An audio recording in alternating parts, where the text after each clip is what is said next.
NoBroker.com की एक ताजा रिपोर्ट है रेंटल मार्केट की, इंडिया के रेजिडेंशियल रेंटल मार्केट का पूरा हाल आपको बताएंगे। साथ ही वो रेंट वर्सेस बाय या बाय वर्सेस रेंट का जो एक बड़ा सवाल है उसको थोड़ा और पेनिट्रेट करेंगे। ये रिपोर्ट क्या कहती है, किस तरफ इशारा कर रही है। ज्यादा तेजी से रेंट ग्रो कर रहा था, वो अब थोड़ा थमने लगा है। डाउनवर्ड्स ट्रेंड है, इसके पीछे का कोई खास कारण? प्रोजेक्ट्स रेडी होने लगे तो उनकी सप्लाई भी मार्केट के अंदर आ गई। कनेक्टिविटी की वजह से जो लोकेशन पहले ही इनकन्वीनियंट थी उसके अंदर कन्वीनियंस थ्रेशोल्ड बढ़ गए।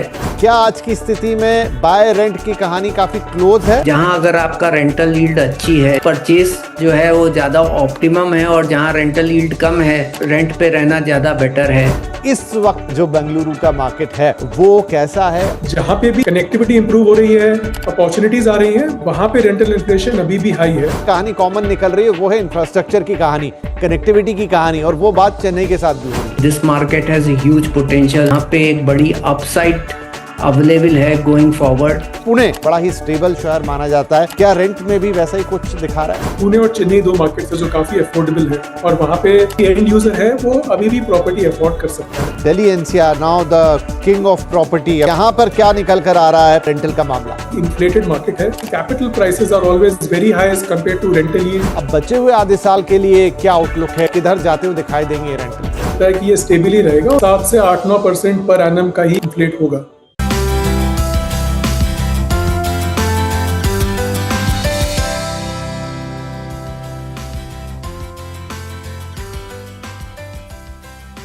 नमस्कार, सीएनबीसी आवाज पर आप देख रहे हैं the real asset show powered by signature global, और आपके साथ मैं हूं आपका होस्ट विपिन भट्ट। बहुत बहुत स्वागत है आपका एक बार फिर से इस शो में।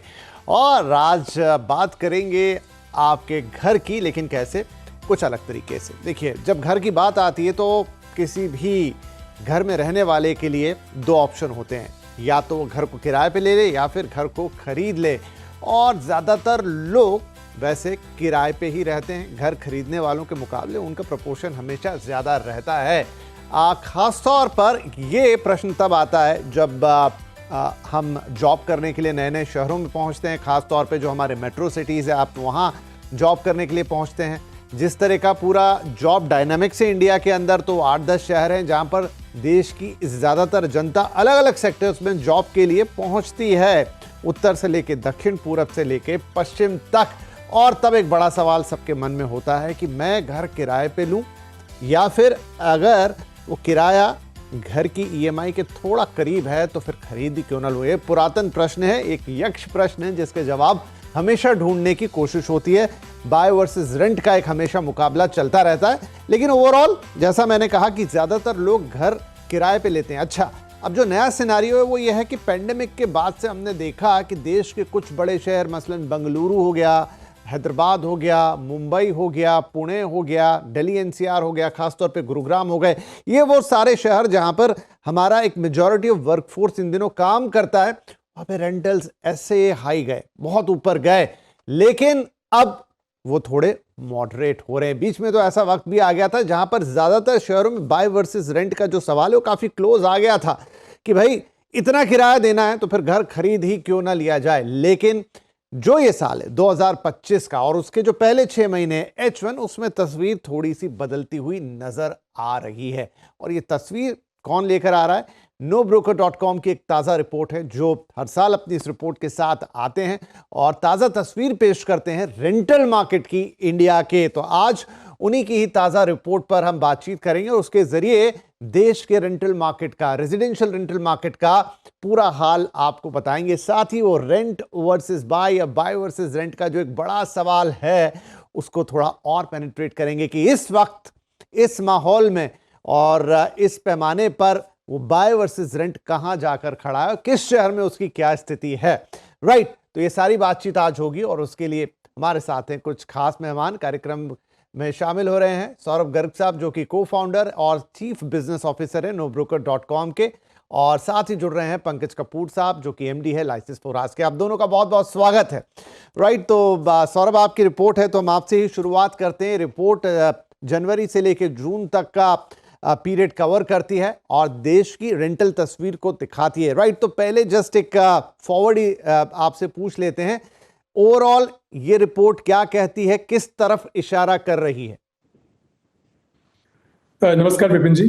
तो जैसा कि आपने संक्षिप्त में बताया कि हाँ, रेंटल वर्सेस बाय और रेंट के बारे में थोड़ा डिस्कशन हमने इस रिपोर्ट में किया है। मैं आपकी एक बात पे थोड़ा टिप्पणी करना चाहूंगा। आपने बोला कि ज्यादातर लोग रेंट करते हैं, बाय नहीं करते हैं। बट अगर आप देखेंगे तो आपकी बात ठीक है, लेकिन थोड़ा सी इसमें बारीकियत है कि 70% लोग एक्चुअली घर खरीद के उसमें रहते हैं, 30% लोग रेंट करते हैं। लेकिन एक साल में अगर हम देखें तो हाँ, नंबर ऑफ पीपल जो कि रेंट करते हैं वो बाय करने से ऑलमोस्ट 10 टाइम्स ज्यादा होते हैं। तो हमको ऐसा फीलिंग आती है कि रेंटल बहुत ज्यादा ट्रांजैक्शंस हो रहे हैं, वो ठीक भी है, बट 70% लोग अभी भी अपने घर में रहते हैं। तो that is one thing which I wanted two point out. But अगर आप देखेंगे इस रिपोर्ट में हमने यही दिखाया है कि पिछले 3 साल क्या हुआ था कि रेंट बहुत फास्ट ग्रो किया था, डिमांड सप्लाई मिसमैच था। बहुत जगह लोग जो कि कोविड के टाइम पे घर चले गए थे वापस आए, एकदम से डिमांड आया, बट सप्लाई उस हिसाब से कैचअप नहीं कर पाया, क्योंकि कोविड के टाइम पे कंस्ट्रक्शन रुक भी गया था एंड कुछ प्रोजेक्ट स्टॉल्ड थे। तो उसकी वजह से रेंटल इन्फ्लेशन बहुत ज्यादा हो गया। मतलब कई कई जगह में तो 15% से 24%, कुछ गेटेड सोसाइटीज में हमने 35% 40% तक भी देखा कि इन्फ्लेशन वहां तक चला गया था। उसके मुकाबले में अगर हम देखें तो इस साल थोड़ा सा मॉडरेशन हो गया है, और जैसा हम पहले देखते थे कोविड के पहले तो 7-8% के करीब रहता था रेंटल इन्फ्लेशन, तो हम वापस उसी उसी पे आ गए हैं ऑलमोस्ट। तो 7 to 9% ही ज्यादातर सिटीज में रेंटल इन्फ्लेशन रहा है। एंड लेकिन हमने देखा कि कुछ कुछ स्पेसिफिक माइक्रो लोकेलिटीज हैं या कुछ कुछ ऐसी सोसाइटीज हैं जहां पे कि इन्फ्लेशन अभी भी काफी है। उसका रीजन हो सकता है कि इंफ्रास्ट्रक्चर डेवलपमेंट हो रहा है, या फिर कुछ नए आईटी पार्क्स आ गए, एम्प्लॉयमेंट अपॉर्चुनिटीज उस एरिया में हो गई हैं। तो डिफरेंट रीजंस हैं। कुछ सोसाइटीज ऐसी भी हैं कि वहाँ बहुत डिमांड सप्लाई मिसमैच है कि उसी सोसाइटी में लोगों को रहना है, तो वहां भी हमने देखा कि रेंटल इन्फ्लेशन हाई है। बट मोटा मोटा ये देखा जाएगा कि मॉडरेशन होने लगा है। एंड जो पहले हम देख रहे थे कि 3 साल तक बहुत ही ज्यादा तेजी से रेंट ग्रो कर रहा था, वो अब थोड़ा थमने लगा है। राइट सौरभ, तो आपने कहा 7 से 9% की रेंज में आ गया है, हुआ करता था 12 से 24-25 और कहीं कहीं तो आपने कहा 35% तक ग्रो कर गया था। तो ये जो डाउनवर्ड्स ट्रेंड है, इसके पीछे का कोई खास कारण, कोई खास वजह? देखिए, इसका 2-3 रीजन है इसके। एक तो कि जो एकदम से डिमांड आया था वो डिमांड उस हिसाब से नहीं रहा है, क्योंकि ज्यादातर लोग अभी ऑलरेडी मूव कर गए हैं, और सप्लाई धीरे धीरे अब आने लगी है, ट्रिकल डाउन करके सप्लाई। जो कि प्रोजेक्ट्स रुके हुए थे अब उनकी डिलीवरी हो रही है और लोगों को वो प्रोजेक्ट्स मिलने लगे हैं। तीसरा, I think because infrastructure projects भी स्टक थे, तो वो इंफ्रास्ट्रक्चर प्रोजेक्ट्स डेवलप होने लगे हैं, तो लोग ऐसा नहीं है कि स्पेसिफिक उसी एरिया में रहना चाह रहे हैं। थोड़ा बहुत लोग अभी कह रहे हैं कि हाँ, वहां से यहाँ तक ट्रैवल करके भी आ सकते हैं। तो वो भी एक रीजन है कि और भी नए नए एरियाज जो हैं वो डेवलप होने लगे हैं और डिमांड थोड़ी सी उस तरफ भी शिफ्ट होने लगी है। तो मेजोरिटी ये 2-3 रीजन है जिसकी वजह से अब थोड़ा सा ये रेंटल रुकने लगा है। और मुझे ये भी लगता है कि रेंटल काफी ज्यादा बढ़ गया है। अगर इससे ज्यादा रेंटल बहुत तेजी से ग्रो करेगा तो काफी, जैसा कि हमने पिछले 2 साल में देखा भी, कि बहुत सारे बायर्स मार्केट में आ गए, क्योंकि उन्होंने देखा कि ईएमआई वर्सेस रेंट का गैप कम होने लगा था। कुछ कुछ जगह में तो वो 2 टाइम्स पहुंच गया था। तो लोगों ने बोला कि इतना अगर आपको देना है तो why not only by the house. तो काफी उस तरह भी शिफ्टिंग होता हुआ देखा हमने लोगों का। तो आई थिंक ये है जो रीजन, इसकी वजह से अब रेंटल थोड़ा सा स्टेबलाइज होने लगा है। एंड टिपिकली लॉन्ग टर्म में रेंटल इसी इसी स्पीड से 7 से 9% के उससे ही ग्रो करता है, उससे ज्यादा बहुत फास्ट ग्रो करता नहीं है। तो पंकज सर, जो नो ब्रोकर की या सौरभ सर की जो रिपोर्ट कह रही है कि अब वापस से वो स्टेबलाइजेशन आ गया, पोस्ट पैंडेमिक वो शूटअप्स आए थे, और देखिए वहां पे काफी समीकरण थे कि वर्क फ्रॉम होम हो गया था, फिर से रिटर्न टू द ऑफिस होना शुरू हुआ। और बेंगलुरु में कुछ खबरें हमने एक वक्त में सुनी थी कि वहाँ 6-6 महीने की वेटिंग आ गई है, लोग इंटरव्यू ले रहे हैं घर किराए पे देने से पहले, और इस तरह की सारी खबरें हमने सुनी। पर अब जो ये रिपोर्ट कह रही है फर्स्ट हाफ ऑफ 2025 का जिक्र करती है और कहती है कि वापस से वो जो हाई शूटअप रेंट थे वो अब थोड़े स्टेबलाइज हो रहे हैं, 7 से 9% जो कि एक एवरेज रेंटल साइकिल होती है, जैसा सौरभ भी अभी बता रहे थे, वहां पे आ रहा है। तो ये सिनेरियो जो बीच में बनता हुआ दिखा था जहां पर रेंट बहुत ज्यादा चढ़ गए थे, अब नॉर्मलाइज हो रहे हैं, एक नॉर्मल सिनेरियो है, या यहां पर अभी भी कुछ चेंजेस आएंगे? कुछ एक मार्केट्स हैं अभी भी मैं जिनका जिक्र करना चाहूंगा कि वहां पर रेंट अभी भी हाई हैं? इन जनरल तो लोग बहुत सारी बातचीत करते हैं, लेकिन धीरे से उस पर आएंगे। लेकिन प्राइमा फेसी आपका पहला इस चीज पर टिप्पणी। देखिए, सौरभ ने सारी बातें कवर कर ली जो मुझे बोलनी थी। तो अगर आप बहुत कायदे से देख लीजिए तो क्या हुआ, कोविड के बाद जब माइग्रेशन वापस से चालू हुआ तो प्राइजेस में और रेंटल में की डिमांड बढ़नी चालू हो गई।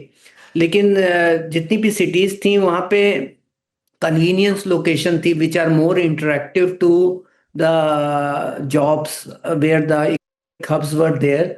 वहाँ पे रेंटल एस्केलेशन ज़्यादा हुआ क्योंकि कारण है इंफ्रास्ट्रक्चर पुअर था। तो जितनी भी कन्वीनियंट लोकेशन थे वहाँ पे आपके जो रेंटल की इन्फ्लेशन है वो ज़्यादा तेज बढ़े।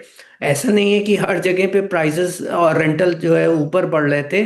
जो पेरिफेरल मार्केट्स हैं जो आज भी बहुत दूर के लोकेशन थी वहाँ पे रेंटल इन्फ्लेशन फिर भी मॉडरेट था।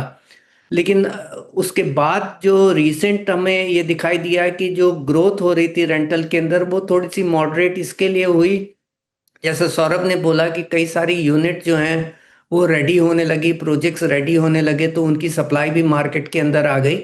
दूसरा, इंफ्रास्ट्रक्चर कनेक्टिविटी की वजह से जो लोकेशन पहले ही इनकन्वीनियंट थी उसके अंदर कन्वीनियंस थ्रेशोल्ड बढ़ गए। तो लोग बागों ने बोला कि हायर रेंटल देने से की जगह पे अगर हम थोड़ी दूर जाके भी रहते हैं क्योंकि हमारा ट्रैवल टाइम रिड्यूस हो गया बिकॉज ऑफ द मेट्रो और दूसरी रीज़न से, तो उसकी वजह से मॉडरेशन होता हुआ दिखाई दिया। एक और रीज़न है जो मैंने असेसमेंट किया कि भाई कोविड के बाद जब माइग्रेशन चालू हुआ तो एकदम से इतनी ज़्यादा तेजी क्यों हुई। उसका रीज़न ये था कि हमारे इंटरेस्ट रेट भी बढ़ रहे थे और जो भी शहर हैं जैसे बेंगलोर हो गया, पूना हो गया, यहाँ का जो निवेशक है जो घर खरीदता है और रेंट पे चढ़ाता है वो एक होम लोन लेता है। तो जैसे जैसे होम लोन की दरें बढ़ी तो उसकी कॉस्ट ऑफ ईएमआई बढ़ी जो उन्होंने रेंटल के रूप में जो है रेंटी से मांगनी चालू कर दी। और यही कारण है कि जैसे जैसे आप कोरिलेशन देखेंगे, जैसे जैसे इंटरेस्ट रेट की साइकिल ऊपर गई वैसे वैसे रेंटल भी, जितने भी आईटी हब्स और दूसरी सिटीज़ हैं वहाँ पे ऊपर जाना चालू हो गए। और जैसे ही मॉडरेशन होना चालू हुआ इंटरेस्ट रेट्स का पिछले 6 महीने के अंदर और 6 से 8 महीने के अंदर जो हमारा इंटरेस्ट रेट में मॉडरेशन हुआ उसका इम्पैक्ट आपको रेंट इन्फ्लेशन में होता दिखाई देगा। तो 3 रीज़न है। एक तो infrastructure improvement, supply increase because एक साल में करीब 5 से 6 लाख यूनिट बन करके तैयार हो जाती हैं जो जिसका एक लार्ज प्रोपोर्शन जो है वो रेंट के ऊपर चढ़ता है इन द इनिशियल फेजेस, तो आपकी सप्लाई बढ़ जाती है। और दूसरी बात है कि इंफ्रास्ट्रक्चर से जो कनेक्टिविटी इम्प्रूव हुई तो जो फार्दर लोकेशन थी वो भी कन्वीनियंट हो गई, तो उसने प्रेशर जो हाई डिमांड वाली लोकेशन थी उसके ऊपर कम किया और यही कारण है हमें थोड़ा मॉडरेशन होता हुआ दिखाई दे रहा है। ठीक है, तो काफी सारे फैक्टर्स थे जिन्होंने काम किया और अब फाइनली एक मॉडरेशन आता हुआ दिखाई दे रहा है। अब ये रिपोर्ट जो है NoBroker.com की, ये 6 अलग अलग शहरों पर केंद्रित है। जैसे मैंने कहा ना कि हमारे देश के 8 से 10 बड़े मेट्रोज हैं जहां पर ये पूरा रेंटल और ये सारा सप्लाई की हम बात करते हैं, ज़्यादातर जॉब्स वहीं पर हैं। तो बेंगलुरु इसमें पहली जो रिपोर्ट है वो पहला नंबर पे बेंगलोर को रखती है। सौरभ, तो बेंगलुरु का मार्केट टिपिकली एक ऐसा मार्केट है, इंडिया की आईटी कैपिटल है और बहुत सारे जॉब्स देती है, तो डेफिनेटली एक ऐसी जगह जहां पर बहुत सारे लोग आते हैं और उन्हें रेंट पे घर चाहिए होते हैं। और जो अभी मैंने कहा थोड़ी देर पहले कि बीच में तो वो कहानियां भी आई जिन्होंने हेडलाइंस बनाई जहां पर 6-6 महीने की वेटिंग, इंटरव्यूज और न जाने क्या क्या चीज़ें रही। इस वक्त जो बेंगलुरु का मार्केट है वो कैसा है, और अलग अगर हम थोड़े माइक्रो मार्केट्स की भी बात करें तो क्या कहानी कह रहे हैं? विपिन जी, देखिए इसमें अगर आप देखेंगे तो बैंगलोर का मार्केट या कोई भी सिटी का मार्केट देखेंगे तो इसमें 2 तरह की माइक्रो लोकेलिटीज हैं। एक माइक्रो लोकेलिटीज है जहाँ पे या तो कुछ इंफ्रास्ट्रक्चर डेवलपमेंट हो गया है या बहुत ही जल्दी होने वाला है, या फिर वहाँ पे नया कुछ आईटी पार्क आया है, नया ऑफिसेज आए हैं, तो वहाँ पे अभी भी रेंटल इन्फ्लेशन हाई है। कुछ जगह तो हमने देखा है कि अभी भी 15%, 16% भी रेंटल इन्फ्लेशन है। तो जैसे कि मैं बात करूँ इलेक्ट्रॉनिक सिटी की है या फिर केआरपुरम, जो कि थोड़ा सा मेट्रो से कनेक्टिविटी हो गई है उनकी, तो वहाँ पे, या फिर अगर आप बिलांदूर जैसा एरिया देखेंगे जहाँ पे कि जीसीसी का जो पूरा हब है, तो अगर आप देखेंगे तो बैंगलोर, चेन्नई, हैदराबाद, ये 3 सिटी मिला के ऑलमोस्ट 65% इंडिया के जीसीसी इन 3 सिटीज में है। तो इन जीसीसी के आने की वजह से, और क्योंकि बिलांदुर इज द हब जहाँ पे बहुत सारे ये आ रहे हैं, और फिर नॉर्थ बैंगलोर दूसरा एरिया है, तो उसकी वजह से अगेन बहुत ज़्यादा डिमांड है यहाँ पे, और इसकी वजह से यहाँ पे रेंटल इन्फ्लेशन हो रहा है। तो हम देख रहे हैं कि जहाँ पे भी या तो कनेक्टिविटी इंप्रूव हो रही है या फिर अपॉर्चुनिटीज आ रही हैं, वहां पे रेंटल इन्फ्लेशन अभी भी हाई है। तो दूसरा जो चीज मैं पॉइंट आउट करना चाहूंगा कि नॉर्थ बैंगलोर एक ऐसा एरिया है जहां पे हमें काफी डेवलपमेंट होता दिख रहा है। वहां पे एयरपोर्ट है, केआईडीबी का पार्क है, बहुत सारे ऑफिसेज है जो उस तरफ शिफ्ट हो रहे हैं। अभी अमेजोन रिसेंटली अपना ऑफिस उधर शिफ्ट किया है। एंड ईस्ट बैंगलोर जो हमेशा की बैंगलोर का एकदम हब रहा है, व्हाइटफील्ड, बेलंदूर, सरजापुर रोड, जहाँ पे की मेजोरिटी लॉन्चेस आते थे, अब सेकंड नंबर पे नॉर्थ बैंगलोर हो गया। तो अगर 40% के करीब लॉन्चेस ईस्ट बैंगलोर में आते हैं, now 30% launches are coming in north Bangalore.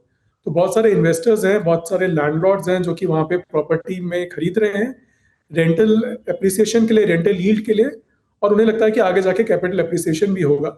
So north Bangalore is also one focus area in Bangalore, जहाँ पे कि काफी डेवलपमेंट हो रहा है और काफी लोग उधर शिफ्ट होने का सोच रहे हैं। राइट। पंकज सर, चूंकि बंगलुरु की बात हो रही है और देश का आईटी कैपिटल भी है, और आईटी में हमने रिसेंटली जो खबर सुनी टीसीएस वाली, जिसमें ले ऑफ की बात हुई बड़े पैमाने पे, और तब से ही ये बात बहुत ज़्यादा सर्किल में चल रही है कि क्या इसका इम्पैक्ट रियल एस्टेट के ऊपर आएगा, मतलब प्राइमरी सेल्स में, सेकेंडरी सेल्स में, एंड फाइनली अगर हम बात करेंगे तो फिर वो रेंटल्स में भी रिफ्लेक्ट होगा। आपको लगता है कि ऐसा कुछ होगा? इवन आज ही मैं कोई आर्टिकल पढ़ रहा था जिसमें यह था कि हालांकि आज की तारीख में अब उतनी डिपेंडेंसी नहीं रह गई आईटी की जहां तक सेल्स की बात है, लेकिन फिर भी बेंगलोर जैसे शहर अगर हम बात करें तो आज भी आईटी के बड़े हब हैं, और मेजॉरिटी ऑफ सेल्स आईटी जो एम्प्लॉयज़ हैं वहां से आती है, और किराए पे भी वही लोग घर लेते हैं। क्या इस फैक्टर का, ये जो आईटी पे एक प्रेशर आता हुआ दिख रहा है, उसका इम्पैक्ट आता हुआ दिखेगा?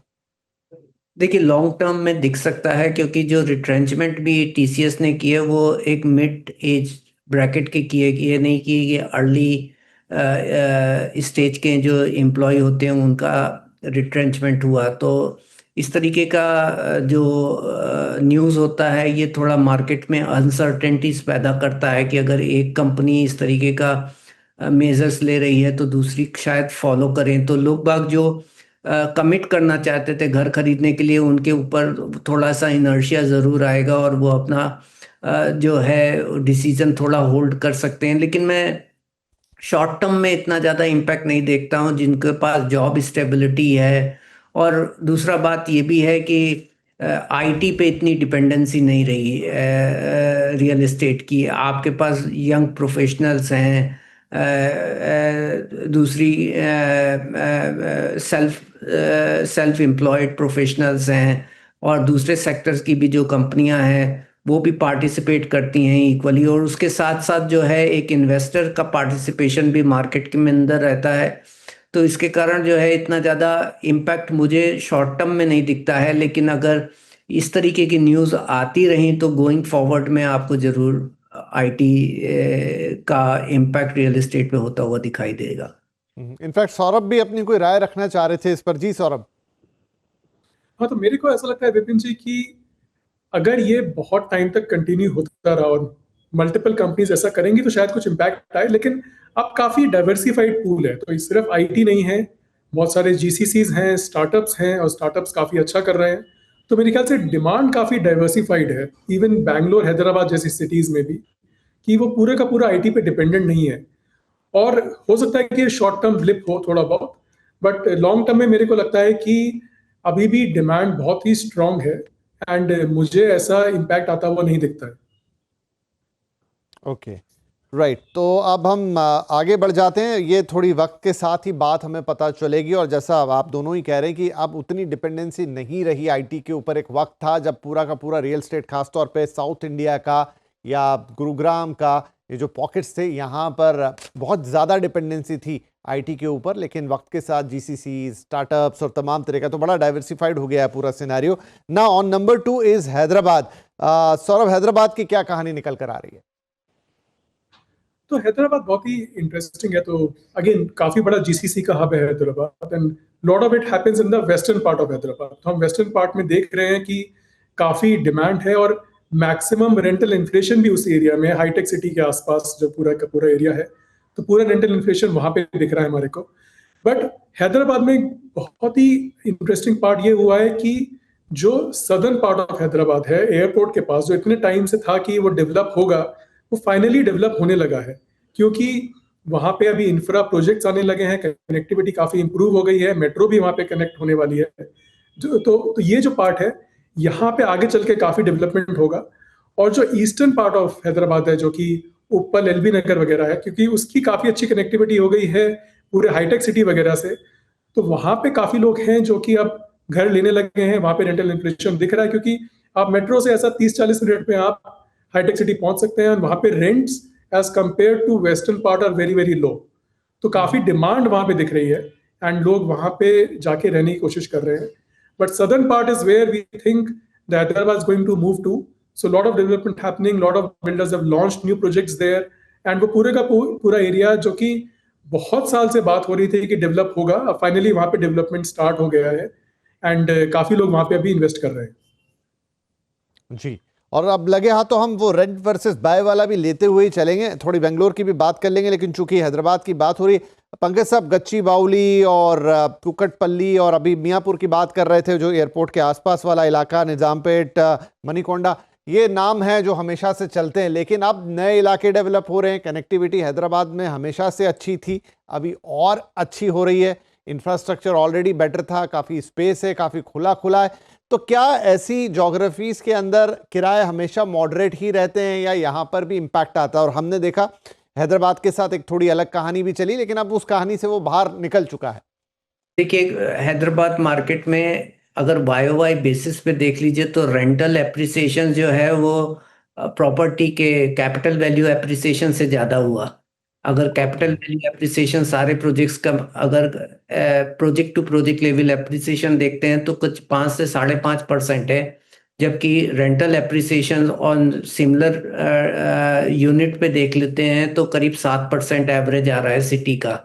तो रेंटल तो जरूरी ग्रोथ होता हुआ दिखाई दिया है, और साथ में ये एक वन एरिया है जहाँ पे नए एरिया डेवलप होने लगे हैं। अगर आप Kokapet, Neopolis and further southern side की तरफ देखेंगे तो आपको अच्छी खासी सप्लाई आती हुई दिखाई दे रही है, और इन्वेस्टर का पार्टिसिपेशन भी बहुत अच्छा है, तो रेंटल की सप्लाई भी बढ़ रही है। तो मुझे ये देखना पड़ेगा कि ये रेंट का जो एप्रिसिएशन रिसेंटली हमें और दिखाई दिया है, क्योंकि बहुत सारे प्रोजेक्ट अभी अंडर कंस्ट्रक्शन में हैं। जब ये प्रोजेक्ट्स रेडी हो जाएंगे तो क्या ये मेंटेन कर पाएगा कि नहीं कर पाएगा, और बहुत बड़ी लग्जरी सप्लाई आ गई है, specially Kokapet and all those region जहाँ पे 3 BHK 4 BHK अपार्टमेंट ही बनते हैं। 2 करोड़ के ऊपर की टिकट साइज के अंदर सप्लाई है। जब लार्ज साइज के अपार्टमेंट एक रेडी हो जाते हैं और वो प्रॉपर्टी जिसमें इन्वेस्टर का पार्टिसिपेशन ज़्यादा है, तो वहाँ पे एक सप्लाई ग्लट आने के बाद जो है रेंटल मार्केट के ऊपर थोड़ा इम्पैक्ट पड़ सकता है। बट अभी तक मार्केट के हिसाब से जो मैंने बात की, rental appreciation is better than the capital value appreciation. ये भी एक बड़ा इंटरेस्टिंग फैक्ट है कि हैदराबाद में रेंटल वैल्यू ज़्यादा बड़ी कैपिटल अप्रिसिएशन के मुकाबले। ऐसे में रेंट वर्सेस ईएमआई का सवाल और इंटरेस्टिंग हो जाएगा। लेकिन उससे पहले, जैसा पंकज जी ने भी कहा और आपकी रिपोर्ट भी कह रही है सौरभ, की अभी टीनेंट्स जो किराए पे घर लेना चाहते हैं लोग, वो भी अब बड़े यूनिट साइज की तरफ जाना चाह रहे हैं। पहले 2 BHK एक हॉट फेवरेट होता था, अब वो धीरे धीरे 3 BHK हो गया है। तो क्या ये एक सिटी वाइज ट्रेंड है या ओवरऑल ट्रेंड है? कैसे आपको ये महसूस हुआ? नहीं, बिल्कुल ये आप सही कह रहे हैं कि ये एक काफी बड़ा चेंज हमें देखने को मिला है पिछले 4-5 साल में, कि पहले 2 BHK सबसे पॉपुलर ऑप्शन होता था बैंगलोर छोड़ के। बैंगलोर में उस टाइम भी 3 BHK पॉपुलर होता था, पर अब हम धीरे धीरे देख रहे हैं कि सारी सिटीज में ये चेंज हो गया है, बॉम्बे को छोड़ के। बॉम्बे में अभी भी काफी लोग हैं जो 2 BHK प्रेफर करते हैं because of may be cost, but बाकी सारी सिटीज में अब 35 से 50% लोग हैं जो कि बोलते हैं कि हमें 3 BHK लेना है। तो पूरा का पूरा मूवमेंट ये पोस्ट कोविड हो गया है कि लोग अब 3 बेडरूम हाउस लेना चाहते हैं, क्योंकि अभी भी कुछ जगह पार्शली वर्क फ्रॉम होम है, तो लोगों को शायद एक ऑफिस स्पेस की जरूरत पड़ती है, एंड लोगों को थोड़ा बड़ा एरिया चाहिए अभी, and people are ready to invest for that. तो अगर आप देखेंगे तो बहुत सारे बिल्डर्स भी हैं जो कि अब बड़े घर बनाने लगे हैं, छोटे घर उस हिसाब से बनने काफी कम हो गए हैं। तो हम देख रहे हैं कि सप्लाई भी उसी तरफ मूव कर रही है और डिमांड भी उसी तरफ मूव कर रही है। So this is happening across the cities. Bombay is the only exception जहां अभी भी काफी लोग 2 BHK प्रेफर करते हैं। देखिए बॉम्बे में तो 3 BHK खैर एक सपने की तरह है, वो 2 BHK ही लोगों को 3 BHK जैसा आनंद देता है। तो बॉम्बे पे हम आएंगे, क्योंकि बॉम्बे का अभी भी जो ये रेंट वाला मामला है थोड़ा डिफरेंट लग रहा है बाकी शहरों से, उसकी शायद अपनी अलग कहानी होगी, लेकिन वहाँ आते हैं। लेकिन वो बाय वर्सेस रेंट, तो पंकज जी अभी आपने कहा कि कैपिटल अप्रिसिएशन उतना नहीं हुआ जितना रेंटल अप्रिसिएशन हो गया। हैदराबाद हमेशा से एक थोड़ा मॉडरेट मार्केट ही रहा है, हालांकि रिसेंटली वहां पर भी भाव बढ़े हैं क्योंकि एक समय तक बाजार ठहरा रहा। लेकिन हैदराबाद में क्या आज की स्थिति में बाय रेंट की कहानी काफी क्लोज है? मतलब एक किराए पे घर लेना और फिर उसी समय आपको लगे कि नहीं थोड़ा और स्ट्रेच कर लूं तो मैं घर ही खरीद लूं अपना, हैदराबाद में ये डिफरेंस कितना बड़ा है? देखिए, हर एक जो शहर है उसके अंदर रेंटल यील्ड जो है वो बड़ा अच्छा बैरोमीटर है। जहां अगर आपका रेंटल यील्ड अच्छी है, जैसे बैंगलोर की बात कीजिए तो उसमें 4.5 से 5% की रेंटल यील्ड बताती है। तो इसका मतलब ये है कि कैपिटल वैल्यू मॉडरेटेड है। आपका रेंट वर्सेस ईएमआई का रेशियो जो है, मतलब आप जितना रेंट भरते हैं, अगर आप 330 times of rent is your house value, जो दूसरे शहरों में ज्यादा है। तो हैदराबाद कंपैरेटिवली रेंट के हिसाब से आज भी अनअफोर्डेबल है। बैंगलोर काफी अफोर्डेबल है। तो बैंगलोर के पॉइंट ऑफ व्यू से मैं कहूंगा कि आपकी अफोर्डेबिलिटी अच्छी होने की वजह से it makes sense to buy a property. Hyderabad में रेंटल यील्ड थोड़ी सी रिलेटिवली लो है आज भी। तो जो अगर रेंटल बढ़ते रहे तो शायद बेहतर हो जाए, लेकिन आज भी मैं ये बोलूंगा कि आप रेंट कर सकते हैं, लेकिन ये एक पर्सनल चॉइस है। आप लोगों को ये लगता है कि रेंट इतनी ज्यादा ईएमआई क्यों भरे, अगर सेम घर जो है मैं वन वन वन थर्ड और 1/4 प्राइस पे इंजॉय कर सकता हूँ over a period of time, but लेकिन आपकी ओनरशिप नहीं बनती, आपकी सोशल सिक्योरिटी नहीं बनती। तो ये कंज्यूमर टू कंज्यूमर डिपेंड करता है। लेकिन जहां जहां जिस जिस शहरों में आपकी रेंटल यील्ड ज्यादा है वहां पे आपका हाउस परचेज जो है वो ज्यादा ऑप्टिमम है, और जहां रेंटल यील्ड कम है वहां पे रेंट पे रहना ज्यादा बेटर है। तो जैसे आपके शहर हो गए, वाइजैक हो गया, हैदराबाद हो गया, तेलंगाना हो गया, के शहर से हैं, दिल्ली नॉर्थ एनसीआर का मार्केट आ गया है जहाँ रेंटल यील्ड बहुत पुअर है। तो वहाँ पे आप रेंट पे रहिए। घर खरीदना जो है आपके लिए काफ़ी कॉस्टली पड़ता है। लेकिन शहर जैसे बैंगलोर हो गए या पूना हो गए जहाँ रेंटल यील्ड रिलेटिवली अच्छी है, वहाँ पे आप रेंट पे आप वहाँ पे रेंट पे आप घर खरीद सकते हैं। रेंट पे रहने की वजह से आपके लिए चॉइस वैसे करना पड़े ठीक रहेगा। तो वही आपने भी सौरभ अपनी रिपोर्ट में कहा है कि जो गैप था पहले ईएमआई और रेंट के अंदर वो काफी कंट्रास्ट, मतलब ज्यादा हो गया था, लेकिन अब वो फिर से थोड़ा थोड़ा माफ कीजिए, पहले काफी क्लोज आ गया था और अब वो काफी दूर जा रहा है अगेन। जहां पर आपने कहा कि प्रॉपर्टी प्राइसेस भी अब धीरे धीरे आगे बढ़े, इसलिए गैप फिर से बढ़ गया। शहर दर शहर कहानी अलग हो सकती है, क्योंकि बात हम हैदराबाद और बेंगलुरु की इस समय कर रहे हैं। हैदराबाद में जैसे पंकज जी ने कहा कि अभी भी it's better to rent property, जहां पर रेंटल यील्ड इतने अच्छे हैं नहीं, तो मतलब आपकी ईएमआई ज्यादा होगी और वही घर आपको मान लीजिए 1 करोड़ का है कोई, तो आपको शायद 20-25-30 हज़ार रुपए में मिल जाए, लेकिन ईएमआई उसकी 1 लाख रुपए या उसके आसपास पहुंच जाएगी। लेकिन बेंगलुरु में वो कह रहे हैं कि गैप थोड़ा सा कम है। दोनों शहरों की लगे हाथे बात कर लेते हैं, पहले बेंगलुरु फिर हैदराबाद।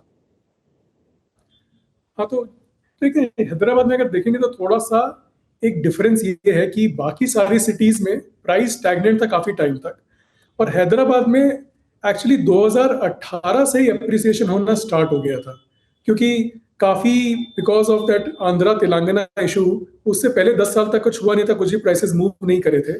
तो अगर आप देखेंगे तो हैदराबाद में एप्रिसिएशन 2018 से स्टार्ट हो गया था, बाकी सब सिटीज में 2021-22 से स्टार्ट हुआ। तो एक डिफरेंस ये है। एंड अगर आप देखेंगे कि जो 2022-23 की बात है, तो ये जो गैप था ईएमआई टू रेंट, ये बहुत ही नैरो हो गया था। तो बैंगलोर जैसी सिटी में तो कहीं कहीं जगह पे ये 1.8 टाइम्स हो गया था कि अगर आप 30,000 का रेंट पे कर रहे हैं तो 50-55 हज़ार रुपए पे करके आप एक्चुअली प्रॉपर्टी का ईएमआई उतना आ रहा है। तो उस टाइम पे हमने देखा कि मैसिव तरीके से लोगों ने कहा कि हमें घर खरीदना ही सेंस बनाता है, क्योंकि इतना बड़ा गैप रहा ही नहीं है। एंड वहां से ये पूरी की पूरी बाइंग साइकिल स्टार्ट हुई। बट पिछले 2 साल में क्या हुआ है कि प्राइसेस भी अप्रिशिएट होने लगे हैं, और वापस जो ये 1.82 पे था, अब ये 2.5 से 3 टाइम्स हो गया है। तो अगर रेंट अगर जो कि पहले 30,000 था, अगर वो 40,000 हुआ है, बट ईएमआई अब बढ़ के जो है वो 1 लाख है, 1,10,000 हो गई है। तो वो गैप वापस बड़ा हो गया है। हैदराबाद में ये कभी भी 1.8 नहीं हुआ था, हैदराबाद में हमेशा ये 2 से ऊपर ही था, और अभी वापस बढ़ के वो 2.5 से 3 के बीच में आ गया है।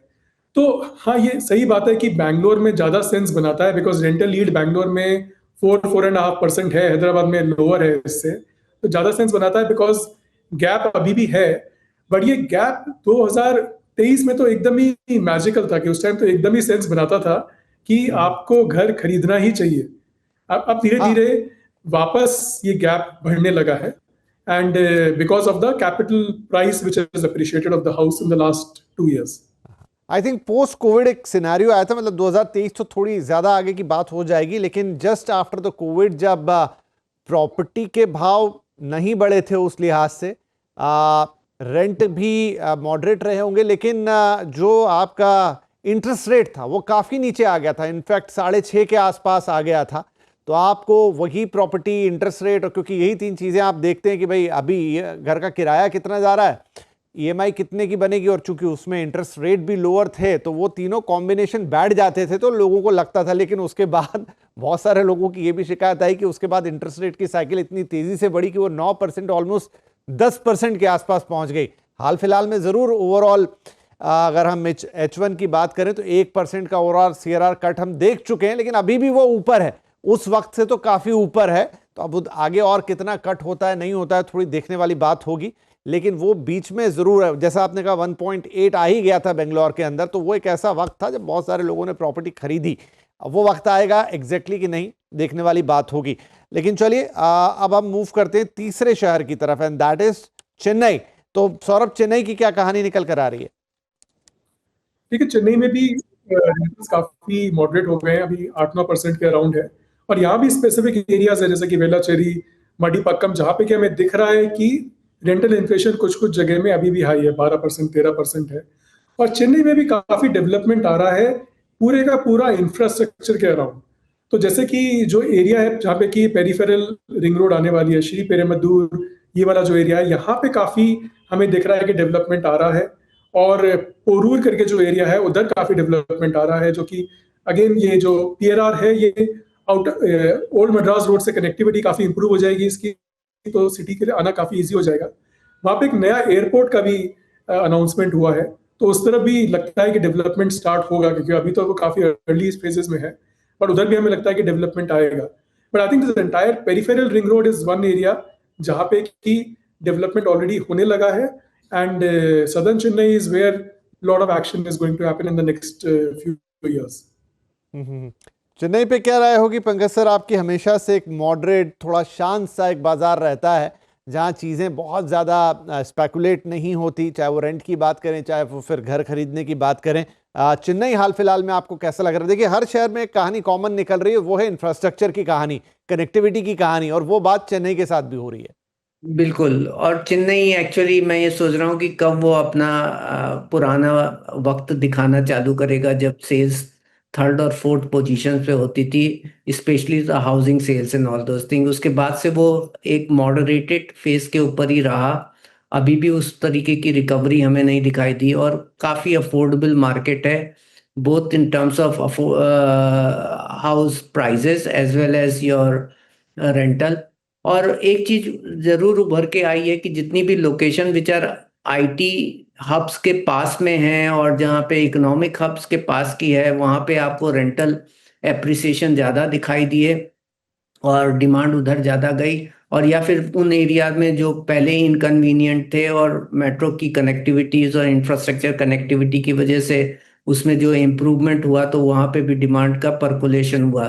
तो ये दोनों डायनामिक्स ही दिखा रही है, लेकिन चेन्नई में इतना ज़्यादा नहीं है। और मेरे हिसाब से जो रेंटल एप्रिसिएशंस और कैपिटल वैल्यू एप्रिसिएशंस हैं, ये मोर और लेस इन टेंडम है। और बट हैविंग सेड दैट, वहाँ पे एक्टिविटी में इम्प्रूवमेंट होना बहुत ज़रूरी है।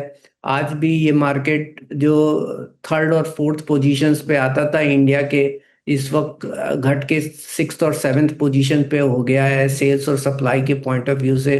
तो this market has huge potential, huge population base, and the GCC का भी जो मूवमेंट उस मार्केट में होने लगा है, तो मेरे हिसाब से यहाँ पे एक बड़ी अपसाइड अवेलेबल है going forward. So there are 2-3 market where I see they are highly undersupplied and undersold in terms of real estate, and there would be a upside for growth. One is your Delhi NCR, there is Chennai, and third city is Calcutta. Right, ठीक है। सौरभ, चेन्नई में क्या equation बनती है bye versus rent की? चेन्नई काफी similar है, चेन्नई में भी रेंटल यील्ड डिसेंट है, और वहां पे काफी हैदराबाद जैसा ही आपको सिनेरियो मिलेगा कि इट माइट मेक सेंस, क्योंकि अगेन वो 2.5 to 3 टाइम्स ही है वहाँ पे ईएमआई टू रेंट का ratio. And like Pankaj ji ने बोला है, काफी कुछ डिपेंड करता है इंडिविजुअल प्रेफरेंस पे भी, क्योंकि अगर आप एकदम ही कैलकुलेशन करके सोचेंगे तो कई बार आपको लगेगा कि ये सेंस बना नहीं रहा है, लेकिन आपको इसमें ना साइकिल्स भी सोचनी पड़ेंगी, क्योंकि बहुत टाइम रियल एस्टेट एकदम स्पर्ट्स में ग्रो करता है कि काफी टाइम तक स्टैग्नेंट रहेगा, फिर एक साइकिल आएगी जिसमें एकदम से प्राइसेस काफी अप्रिशिएट हो जाएंगे। तो लोग उसको फैक्टर नहीं करते हैं, सोचते जब इसके बारे में वो सोचते हैं कि अरे तो एप्रिसिएशन 5-6%, 7% हो रहा है, तो मेरे ख्याल से सेंस बनाता है कि रेंटल लेना चाहिए। लेकिन जब भी कैपिटल एप्रिसिएशन हर एक 7-8 साल में आता है, तब वो बहुत फास्ट मूव करता है, और वो जो स्टेप जंप्स होते हैं वो सेंस बनाते हैं कि आपको प्रॉपर्टी खरीदनी चाहिए अपनी ओनरशिप के लिए, अपनी सिक्योरिटी के लिए। तो सौरभ, एनी आइडिया अभी लोगों की प्रेफरेंस क्या होती है? मतलब हमारा तो जिस तरीके का देश है, प्रॉपर्टी खरीदने का अपना प्राइड भी है, सोशल सिक्योरिटी भी है, जिसकी पंकज जी भी बात कर रहे थे, और owning a property still a dream. और कोविड के बाद से तो कहानी बिल्कुल ही बदल गई। बीच में तो चलिए मिलेनियल्स की एक अलग सोच आ गई थी, जेन-ज़ी भी, जो कि अभी तो खैर वो बायर्स नहीं बने उस तरीके से, बट थॉट यही था कि अब कुछ इस तरीके से बड़े इन्वेस्टमेंट नहीं करने। लेकिन अब वो पूरी तरह से चेंज हो गया फिर से सिनारियो। अभी लोगों का प्रेफरेंस क्या रहता है? वो मजबूरी में घर किराए पे लेते हैं, या एक सही सोचा समझा डिसीजन होता है इकोनॉमिक्स को देखते हुए? मेरे को लगता है कि अभी के टाइम में हर एक आदमी ने सोचा है कि घर खरीदना है। अब कब खरीदना है उसका डिसीजन वो लेंगे डिपेंडिंग ऑन अपनी लाइफ स्टेज के ऊपर। तो हमने देखा है कि टिपिकली इंडिया जैसी कंट्री में लोग 5 से 6 बार घर रेंट करते हैं। जब वो अपनी जर्नी ऑफ एम्प्लॉयमेंट स्टार्ट करते हैं, तब वो शायद एक घर किराए पे लेते हैं अपने फ्रेंड्स के साथ, कोई शेयरिंग पे घर लेते हैं। कुछ टाइम बाद वो सिंगल 1 बेडरूम या 2 बेडरूम हाउस लेते हैं, फिर वो एक बड़ा घर लेते हैं, और उसके बाद वो सोचते हैं कि अब मुझे घर खरीदना है। तो I think it all depends on that, and this is just a median case which I am telling. कुछ लोग होंगे जो कि इससे पहले ही घर खरीद लेते हैं, कुछ लोग होते हैं जो कि काफी टाइम तक वेट करते हैं, बट हम देख रहे हैं कि जो मीडियन एज है, जो पहले 37-38 होती थी, वो रिड्यूस हो गया, अब 33 ईयर्स हो गई है। तो 33 ईयर्स में लोग सोचने लगते हैं कि अब हमें घर खरीदना है। बट सभी लोगों का ऐसा मानना है, ज्यादातर लोगों का, कि घर at some point of time हमें खरीदना है। What is the right time is different for everyone. Right, Pankaj ji, इसमें आपकी राय? क्योंकि घरों की बिक्री के पीछे जो एक बड़ी वजह रही पोस्ट कोविड, उसमें ये सेंटिमेंट भी रहा कि अब घर एक नेसेसिटी है इन ओवरऑल अबाउ, जहां पर पहली प्रायोरिटी लोग घर को देने लग गए। देखिए, आप वो इकोनॉमिक रैशनैलिटी लेकर के एक बहुत ही छोटा सा सेगमेंट है जो पार्टिसिपेट करता है ये सोच करके कि मैं इतनी ज़्यादा ईएमआई क्यों भरूं अगर मैं वो घर जो है रेंट पे ले सकता हूं। ज़्यादातर लोग बाग घर लेते हैं एक स्टेबिलिटी के पॉइंट ऑफ व्यू से, एक सोशल सिक्योरिटी के आस्पेक्ट से, और एक long term point of view से।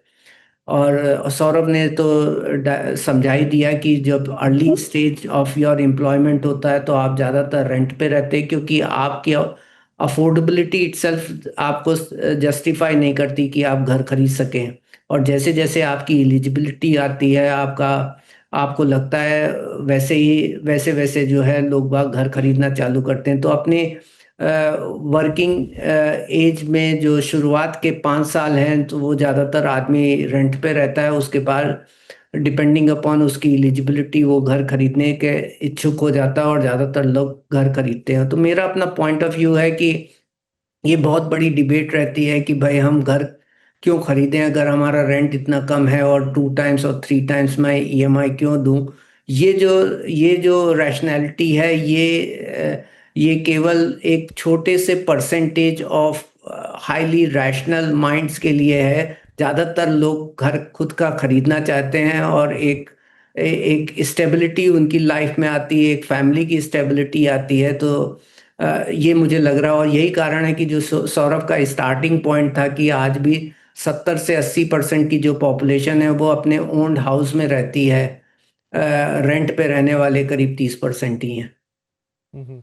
राइट। आई थिंक सौरभ जो वो आंकड़ा बता रहे हैं वो पूरे कंट्री का है, जिसमें हर तरह का घर मौजूद है। मतलब जो लोग घर इंडिविजुअल प्लॉट लेके खरीद के बनाते हैं, ट्रेडिशनल तरीके से रहते हैं, और हम जो बातचीत कर रहे हैं वो थोड़ी इस पर्सपेक्टिव में है कि ये जो 7-8-10 बड़े शहर है, यहाँ पर जो लोग माइग्रेट होके आते हैं, फिर वो किस तरीके से अपने घर खरीदने के डिसीजन को लेते हैं या फिर रेंट की तरफ जाते हैं। एम आई राइट सौरभ? नहीं, आप बिल्कुल सही बोल रहे हैं। तो मैं आपको मोटा मोटा अर्बन इंडिया का बता रहा हूँ कि अर्बन इंडिया में 70% लोग हैं जो कि अपने घर में रहते हैं। अगर हम मेट्रोज लेंगे तो थोड़ा ये परसेंटेज कम हो जाएगा। आप सही सही बोल रहे हो उसमें। जी जी, बट ये भी बड़ा एक इंटरेस्टिंग फैक्ट है जो निकल कर सामने आया।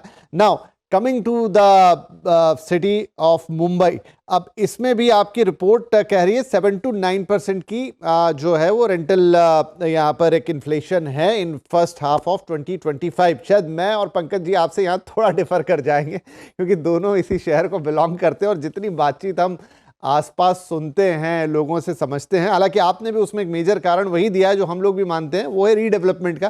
काफ़ी ज़्यादा रीडेवलपमेंट इस समय शहर के अंदर हो रहा है, और डेफिनेटली वो जो लोग रीडेवलपमेंट वाले हैं तो उनको कहीं किराए पे घर चाहिएगा। उनके ऊपर प्रेशर भी नहीं होता उतना, क्योंकि डेवलपर उनको बाकायदा एक बढ़िया किराया देता है, प्लस थोड़ा बहुत जेब से मिलाया तो एक डिसेंट घर आ सकता है। तो किराया देने में किसी का हाथ तंग नहीं है, और ऐसे में किराए को ऊपर जाना चाहिए। बट सौरभ, क्या ये 7 to 9% ही है? क्योंकि कई बार तो सुनने में ऐसा लगता है कि 20 से 25% तक का मामला आ गया। लोग जहां रह रहे थे अभी इस वक्त वो शिफ्ट हो रहे हैं दूसरी जगहों पर, बिकॉज जस्ट कि वो किराया अफोर्ड नहीं कर पा रहे उस जगह का, उसमें इतनी बढ़ोतरी हो गई है। नहीं विपिन जी, आप सही बोल रहे हैं। तो पिछले साल तक काफी ज्यादा एप्रिसिएशन था बॉम्बे में एंड मल्टीपल जगह में, एंड स्पेशली जैसे कि अंधेरी ईस्ट है, खारगर है, इन सब एरियाज में बहुत एप्रिसिएशन हुआ। इवन जो बीकेसी के आसपास के एरियाज हैं उनमें बहुत ज्यादा एप्रिसिएशन हुआ। इस साल हमें दिख रहा है कि बिकॉज ऑलरेडी इतना ज्यादा रेंट इंक्रीज हो गया है, तो उसके ऊपर अब अंधेरी जैसी जगह में कुछ 12% के करीब इंक्रीज हो रहा है। जो कि खारगर जैसा एरिया है वहां पे 13-14% इंक्रीज हो रहा है। बैंड्रा जैसे एरिया में भी 12-13% का इंक्रीज दिख रहा है। बट ओवरऑल सिटी में 7 से 9% का अप्रिसिएशन हमें दिख रहा है। और इसमें भी थोड़ा सा वेरी करता है society to society. I think Bombay में वो भी बहुत ही एक डिफरेंट स्टोरी है कि कुछ सोसाइटीज हैं जहाँ पे कि रेंटल अप्रिसिएशन बहुत ज्यादा है as compare to other societies और नॉन गेटेड। तो नॉन गेटेड में हम देख रहे हैं कि वहां पे अप्रिसिएशन काफी लो है as compare to a gated society. And काफी लोग हैं जो अब गेटेड सोसाइटी प्रेफर कर रहे हैं सिक्योरिटी को लेके या एमेनिटीज को लेके या फिर वाटर सप्लाई को लेके। तो आई थिंक वो भी एक रीजन है कि कुछ सोसाइटीज जैसे जिसकी आप बात कर रहे हैं वहां पे अप्रिसिएशन अभी भी हायर है, because all those things are there. इसके अलावा हमने ये भी देखा कि बॉम्बे में तो इंफ्रास्ट्रक्चर का बहुत ज्यादा डेवलपमेंट हुआ। I think all the cities, Hyderabad and Bombay, 2 places have now much better infrastructure. चाहे वो आप मेट्रो लाइंस देख रहे हैं, तो मेट्रो जहां बैंगलोर में अभी भी मेट्रो का काम चल रहा है, बॉम्बे में काफी काम हो गया है। कोस्टल रोड ने काफी चीजें चेंज करी हैं। आपका ट्रांस हार्बर रोड बना है and Navi Mumbai airport is now there. I think lot of these infrastructure development has also helped develop the city. And एक काफी इंटरेस्टिंग चीज हमें देखने को मिली है कि जो ईस्टर्न सबर्ब्स हैं, जो कि बहुत टाइम तक कुछ वहां पे हो नहीं रहा था, अब वहां पे काफी एक्शन देखने को मिल रहा है। तो पूरे का पूरा मुलुंड भांडुप वाला जो एरिया है, पूरी बेल्ट है, वहां पे काफी डेवलपमेंट हो रहा है। वहाँ पे सप्लाई आ रही है, लोग वहाँ पे इन्वेस्ट कर रहे हैं।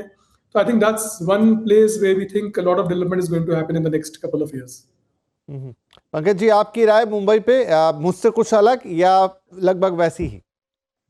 लगभग वैसी, और रीडेवलपमेंट एक मेजर रहा।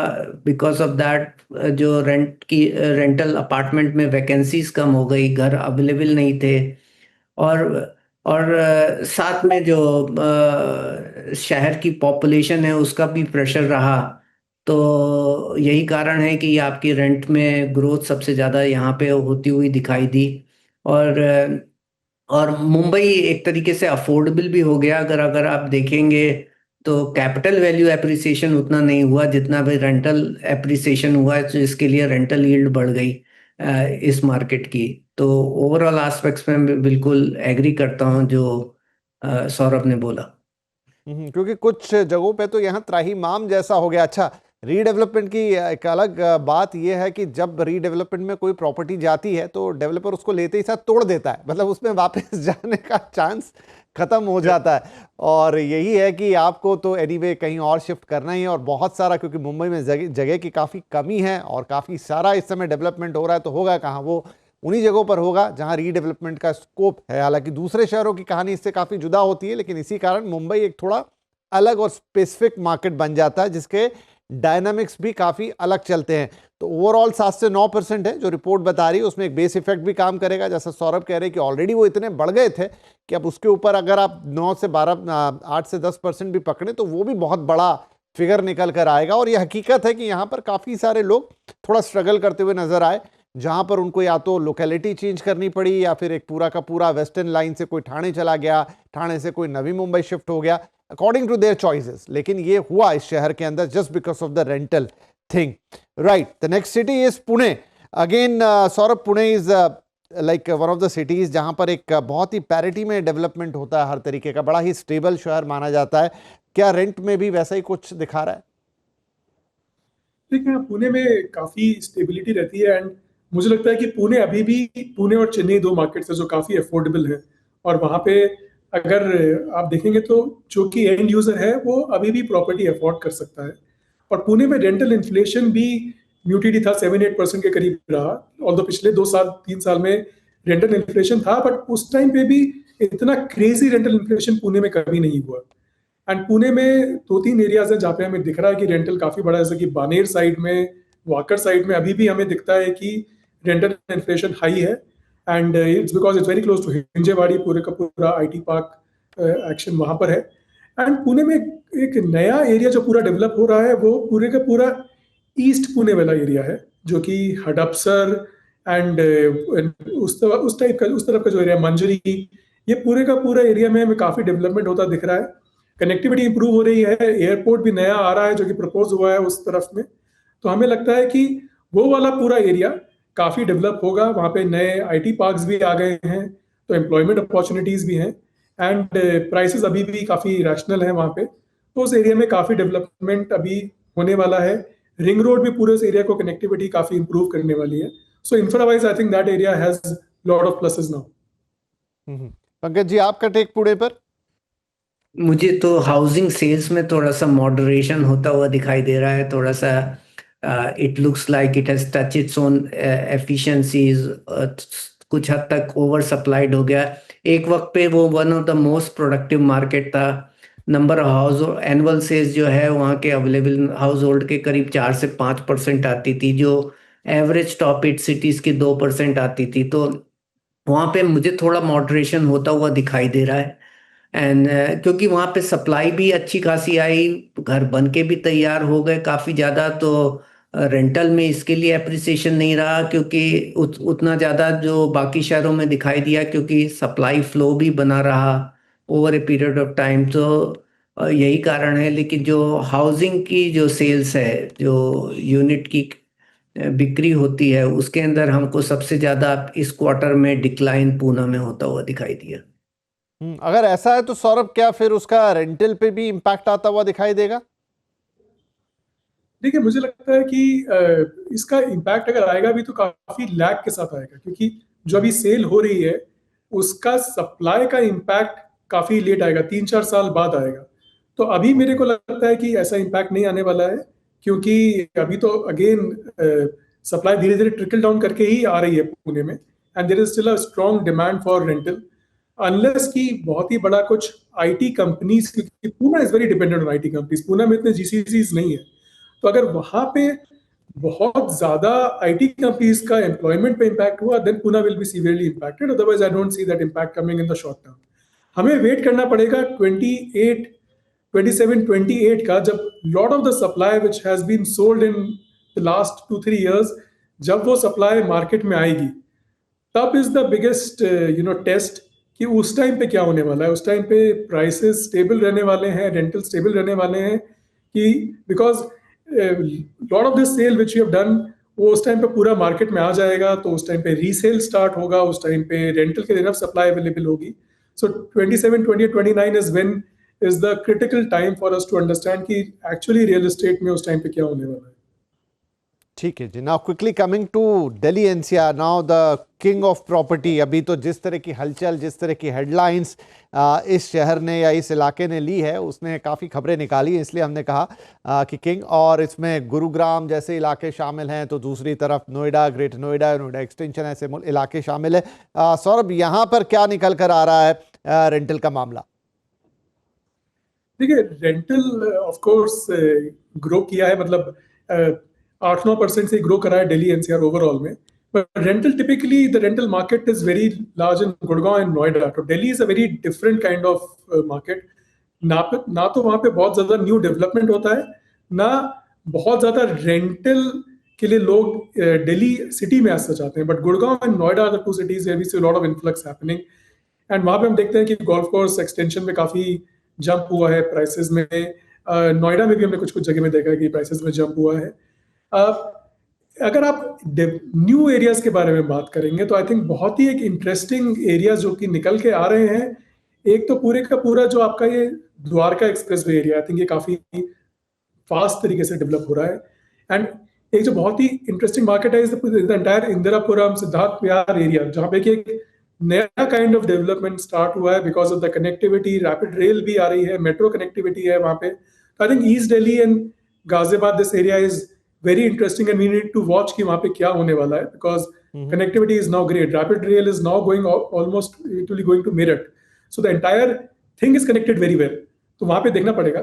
Having said that, I think Delhi थोड़ा सा, मेरे को हमेशा ऐसा लगता है कि इन्फ्लेटेड मार्केट है। वहाँ पे हमेशा prices, capital prices are always very high as compare to rental yield. तो वो एक चीज हमें देखनी पड़ेगी। बहुत ही इन्वेस्टर ड्रिवन मार्केट है। तो again lot of people buy the property to say that okay we will sell it may be after 2 years 3 years, so lot of investors in the market. So it's always a market which grows very fast, but is always also on the verge of I don't know, too much heated. So we have to be cautious in that market, especially Gurgaon. तो मुंबई जी, पंकज जी, मुंबई जैसी स्थिति थी एक once upon a time, क्या उसी गति को अब ये एनसीआर में गुरुग्राम या टू एन एक्सटेंट नोएडा वगैरह भी पहुंच गए हैं, जहां पर प्रॉपर्टी के प्राइजेस बहुत ऊपर चले गए हैं? एंड वही है कि फिर आप रेंट ही कर लीजिए, मतलब 1 करोड़ की प्रॉपर्टी 10, 15, 20, 25 हज़ार रुपए के रेंट पे मिले तो फिर बेटर टू रेंट, या उस तरह की स्थिति जो कभी बॉम्बे में दिखा करती थी, वो अब गुरुग्राम और नोएडा और ऐसे इलाकों में हो रही है। बड़ा इंटरेस्टिंग फैक्ट्स, डेटा पॉइंट्स में हमने अपना डेटा देखा। गुड़गांव में इस वक्त करीब 20,000 यूनिट का अनसोल्ड स्टॉक है, जिसकी एवरेज वैल्यू 4.5 करोड़ है। सो लग्जरी सेगमेंट में बहुत ज़्यादा सप्लाई हुई, और ये एक अकेला मार्केट है दिल्ली एनसीआर का जहाँ पे रेंटल यील्ड का जो एप्रिसिएशन है बाकी शहरों के हिसाब से, कैपिटल वैल्यू का एप्रिसिएशन 2x और उससे भी ज़्यादा दिखाई दिया रेंटल के एप्रिसिएशन से। और जैसे सौरभ ने बोल दिया, ये वो मार्केट है जहाँ इन्वेस्टर का पार्टिसिपेशन ज़्यादा होता है। ज़्यादातर सप्लाई अभी भी ऐसी जगह पे होती है जहाँ सोशल फैब्रिक लैक करता है, तो उसका एंड यूज़ नहीं हो सकता उतना आसानी से। तो जो एरिया डेवलप हो जाते हैं ओवर ए पीरियड टाइम, जैसे गोल्फ कोर्स हो गया, गाजियाबाद हो गया, इंदिरापुरम हो गया, ये डेवलप लोकेशन है, तो यहाँ पे तो रेंटल की डिमांड है। लेकिन जो जैसे नोएडा एक्सटेंशन हो गया, गुड़गांव के जो एक्सटीरियर एरिया जहाँ पे नई सप्लाई आई है और कैपिटल वैल्यू में अप्रिसिएशन बहुत ज़्यादा जिसकी वजह से हुआ है, वहाँ पे आज भी सोशल फैब्रिक नहीं होने की वजह से एंड यूज़र डिमांड नहीं है। और यही कारण है कि जो रेंटल की जो डिमांड है ये शहर उस तरफ होती नहीं है, और इसके लिए जो है मॉडरेट इंक्रीज रेंटल में दिखाई देता है। तो मैं ये बोलता हूँ कि आपका पॉइंट ये था कि मुंबई की रफ्तार पकड़ ली। मैंने ये सोचा कि मुंबई और दिल्ली एनसीआर मार्केट इक्विवेलेंट हुआ करते थे 2011-12 में। मुंबई ने 2017-18 के बाद से जो रफ्तार पकड़ी और उसकी सप्लाई और सेल्स जो 3 गुना हो गई, आज आज NCR market both in supply and sales Mumbai से करीब 1/3 के लेवल के ऊपर है। तो मैं ये नहीं एग्री करता हूँ कि गुड़गांव और एनसीआर का मार्केट मुंबई की रफ्तार को पकड़ रहा है। रफ्तार में काफ़ी पीछा है इन टर्म्स ऑफ सेल्स और सप्लाई, लेकिन प्राइस के पॉइंट ऑफ व्यू क्योंकि सप्लाई बहुत ही संकुचित हो गई है और बहुत ही कॉन्ट्रैक्टेड है, इसके लिए प्राइस राइज है और थोड़ा इन्वेस्टर पार्टिसिपेशन उस मार्केट में होता है। तो कैपिटल वैल्यू एप्रिसिएशन के पॉइंट ऑफ व्यू से, इन्वेस्टर की एक्टिविटीज के पॉइंट ऑफ व्यू से वो मार्केट एक रफ्तार पे है, लेकिन एंड यूजर रेंटल और both in supply and sales के जो साइज के पॉइंट ऑफ व्यू से वो मार्केट जो है अभी भी बहुत पीछे है। और यही वजह है कि रेंट और ईएमआईज में बड़ा भारी अंतर है वहां पर भी, राइट। चलिए, तो ये सारे मेजर शहर जो इस रिपोर्ट में थे वो हमने एक एक करके डिस्कस कर लिए। नाउ एट लास्ट सौरभ, ये तो आधा साल हुआ जनवरी से लेकर जून तक का, अब बचे हुए आधे साल के लिए क्या आउटलुक है, किस तरह की उम्मीद की जा सकती है, किधर जाते हुए दिखाई देंगे ये रेंटल्स? देखिए, मेरे को लगता है कि अभी आगे के साल में भी हमें सिमिलर ही बिहेवियर दिखना चाहिए, क्योंकि वो सारे फैक्टर्स कांस्टेंट ही हैं। सप्लाई आ रही है, supply is coming slowly and demand constant है। अनलेस ये कोई मेजर शेकअप होता है अगर कि आईटी इंडस्ट्री में या कुछ ऐसा मेजर शेकअप होता है, मुझे इसमें बहुत ज़्यादा कोई चेंजेस होते हुए नहीं दिखते हैं। मेरे को लगता है कि ये स्टेबल ही रहेगा और इसी 7 से 8-9% पर एनम का ही के हिसाब से रेंटल इन्फ्लेट होगा आगे के साल में भी। राइट, तो ये अब तक की कहानी थी 2025 के फर्स्ट हाफ की। जनवरी से लेकर जून तक के जो 6 महीने हैं वहां पर पूरे देश में जो खास तौर पे बड़े शहर है, प्रमुख केंद्र है जहां पर लोग काम करने के लिए पहुंचते हैं, मेजर वर्कफोर्स है, आईटी से लेकर तमाम दूसरी इंडस्ट्री, वहां पर जो रेंटल हैं, जो घरों के किराए हैं, वो मॉडरेट होते हुए नजर आए। बीच में 20-25% तक चढ़ चुके थे, लेकिन इस बार जो बढ़त दिखी है वो 7 से 9 या बहुत हुआ तो 10% के आसपास की है। और आने वाला जो वक्त है, अगले 6 महीने हैं, उसमें भी लगभग ऐसा ही रहने की उम्मीद है। वैसे हमने कोशिश की इस पूरी बातचीत में कि हर शहर का एक बाय वर्सेस रेंट आपको दे, लेकिन एक शहर के भी तमाम माइक्रो मार्केट्स होते हैं, तरह तरह की चीज़ें होती हैं, आपकी अपनी पसंद होती है, कनेक्टिविटी होती है, कहाँ आप काम कर रहे हैं, बहुत सारे फैक्टर हैं वो काम करते हैं। लेकिन मोटी बात यही कि बहुत सारे शहरों में अभी भी वो गैप जो है उतना करीब नहीं पहुंचा। एक वक्त था जब वो आ गया था, जब आपके ईएमआईज और रेंट में इतनी नज़दीकी हो गई थी कि फिर आपको लगे कि अब इतना रेंट क्यों देना, ईएमआई ही भर देते हैं। लेकिन अभी वो फिर से थोड़ा दूर खिसकता हुआ दिखाई दे रहा है, यानी फिर से वो काफ़ी इंडिविजुअल डिसीजन की तरफ जा रहा है। बहुत शुक्रिया सौरभ जी और पंकज जी, आपने वक्त निकाला और इस रिपोर्ट को हमने इतना डेप्थ में एनालाइज किया। लोगों के लिए बहुत काम की चीज़ रही होगी, जब भी उन्हें किराए पे घर लेना है या फिर उन्हें अपना घर खरीदना है, वो ईएमआई और रेंट का जो कन्फ्यूजन रहता है उसमें भी ये बातचीत उन्हें मदद करेगी और पूरा सिनारियो तो हमें समझने की यहाँ पर मदद मिली ही मिली। तो बहुत बहुत शुक्रिया आप दोनों का ही इस कार्यक्रम में हमारे साथ शामिल होने के लिए, और सभी दर्शकों का भी बहुत शुक्रिया हमारे साथ इस कार्यक्रम को देखने और सबसे बड़ी बात इसे अप्रिशिएट करने के लिए। तो आपके बहुत सारे कमेंट्स हमारे पास लगातार पहुँच रहे हैं, थैंक यू वेरी मच। उसमें जो क्रिटिकल कमेंट हैं उनको भी हम सिर आंखों पे रखते हैं, इम्प्रूव करने की कोशिश करते हैं, लेकिन प्लीज़ आप ज़रूर अपने कमेंट्स हम तक भेजते रहें ताकि हम आपके लिहाज से इस कार्यक्रम को बना सकें। और आप जानते हैं आप इसे हमारे सभी social media platforms including YouTube देख सकते हैं, और साथ में टीवी पर तो ये आपके लिए हाजिर होता ही है वीकेंड्स में। तो फिलहाल आज के लिए इतना ही। कैसा लगा आपको आज का शो ज़रूर बताइएगा कमेंट्स में, और आपसे फिर मुलाकात होगी अगले हफ्ते एक नए शो, एक नए टॉपिक के साथ। टिल देन अपना ख्याल रखिए, नमस्कार।